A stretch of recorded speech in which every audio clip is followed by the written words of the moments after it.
Olá, seguidoras! Hoje iremos abordar um assunto bem interessante nesse vídeo, que é a respeito dos métodos contraceptivos de emergência, mais especificamente sobre a pílula do dia seguinte.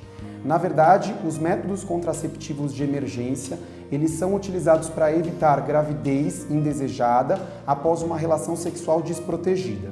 Quando eu falo relação sexual desprotegida, eu estou querendo dizer tanto aquela relação em que a paciente não usou nenhum tipo de método anticoncepcional, tanto hormonal como não hormonal, mas também aquela relação em que a paciente teve e não utilizou o método anticoncepcional de maneira adequada. Então, por exemplo, houve ruptura da camisinha, ou de repente houve ruptura do diafragma, ou até mesmo a tomada da pílula anticoncepcional teve algum atraso ou algum esquecimento. Então, os três principais tipos de métodos contraceptivos de emergência são o DIU de cobre, as pílulas combinadas, que são chamadas no meio médico de método IUSP, e a pílula de progesterona isolada. Hoje, nesse vídeo, a gente vai falar especificamente sobre a pílula de progesterona isolada, que na realidade acaba sendo o método mais prático e mais utilizado entre as nossas pacientes. A primeira pergunta que eu escuto, que as pacientes acabam perguntando para a gente no consultório, no nosso dia a dia, é depois de quanto tempo que ela deve utilizar a pílula do dia seguinte para que ocorra uma boa eficácia. Na verdade, a pílula do dia seguinte, ela foi feita e ela pode ser utilizada até 120 horas depois da relação sexual desprotegida. É claro que quanto mais precocemente ela for administrada, maior será a eficácia e segurança para evitar uma gravidez. Em termos práticos, a gente acaba orientando as pacientes a utilizar a pílula do dia seguinte até 3 dias depois da relação sexual desprotegida. Muitas pacientes me perguntam como essa pílula ela funciona. E aí está uma coisa muito importante. Muitas pessoas não sabem disso, mas a pílula do dia seguinte, ela não funciona como os métodos anticoncepcionais rotineiros. Então ela não vai alterar a forma como as tubas uterinas se movimentam, ela não vai fazer com que as glândulas do colo do útero produzam um muco mais espesso e ela nem vai causar atrofia do endométrio. Na verdade, a administração aguda da pílula do dia seguinte só acaba interferindo na ovulação. Então, como funciona? A partir do momento em que a paciente toma a pílula do dia seguinte, ela vai ter um atraso ou até mesmo uma inibição da sua ovulação. Muitas pacientes têm receio porque elas acreditam que a pílula do dia seguinte é abortiva, só que isso não é realidade.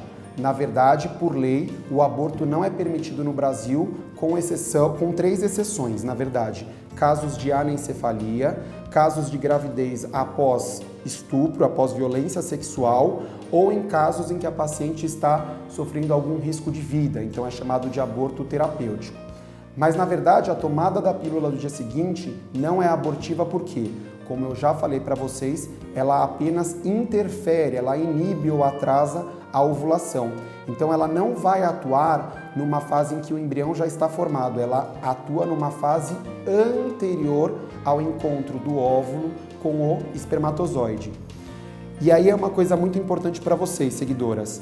Na verdade, o uso da pílula do dia seguinte só tem eficácia se você ainda não ovulou, ou seja, a partir do momento em que a paciente ovulou e teve relação sexual desprotegida, a pílula do dia seguinte não tem mais nenhuma eficácia. Ou seja, a taxa de gestação entre pacientes que não utilizaram a pílula do dia seguinte ou as que utilizaram a pílula do dia seguinte depois da ovulação é exatamente a mesma. E quais são os possíveis efeitos colaterais do uso da pílula do dia seguinte? Os mais comuns, eu acho que muitas de vocês já sabem, são as náuseas, os vômitos e principalmente a irregularidade menstrual. Então, muitas pacientes vêm para mim e falam: Bruno, eu tomei a pílula do dia seguinte e eu estou um pouco com receio porque eu tive um pouco de atraso na menstruação. Como eu já citei para vocês, o mecanismo de ação da pílula do dia seguinte é exatamente esse. Acaba retardando a ovulação e, consequentemente, atrasando a menstruação. É claro que esse atraso menstrual geralmente ocorre por um período de 1, 2, no máximo 3 semanas. Caso, de repente, o atraso menstrual seja superior a esse período, é fundamental que a paciente realize um teste de gravidez para averiguar se realmente a pílula do dia seguinte foi eficaz ou não. Alguns outros efeitos colaterais, principalmente correlacionados à utilização da pílula do dia seguinte, são dor de cabeça, dor e inchaço nas mamas e até mesmo dor pélvica. E isso ocorre por culpa da tomada da progesterona. A eficácia da pílula do dia seguinte, quando ela é utilizada antes do período da ovulação, pode chegar a até 93%.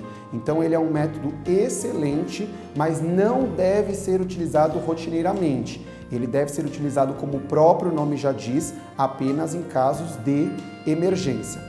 Não existe nenhuma contraindicação formal à utilização da pílula do dia seguinte, mas é claro que quando você tiver uma relação sexual desprotegida, é extremamente fundamental que você entre em contato com o seu ginecologista, porque somente ele poderá te dar informações fundamentais sobre qual é o principal meio de tomar a pílula do dia seguinte. Basicamente, existem duas formas de tomada da pílula do dia seguinte. Você pode tomá-la nos 0,75 miligramas, com intervalo de 12 horas, são 2 tomadas em 24 horas, então toma um comprimido de manhã e um comprimido à noite após 12 horas, ou você pode tomar de uma forma única, então é 1,5 miligrama, uma dose única que você ingere. Não existe diferença estatística entre a eficácia das 2 tomadas, então um comprimido depois de 12 horas, outro, ou tomar apenas um comprimido de 1,5 miligrama. Eu espero que tenha desmistificado vários temas sobre a pílula do dia seguinte. Eu sei que é um assunto que é muito complicado, que não é muito abordado no dia a dia, mas é extremamente fundamental que vocês tenham prestado atenção. Espero que tenham gostado do vídeo de hoje. Nos vemos em breve.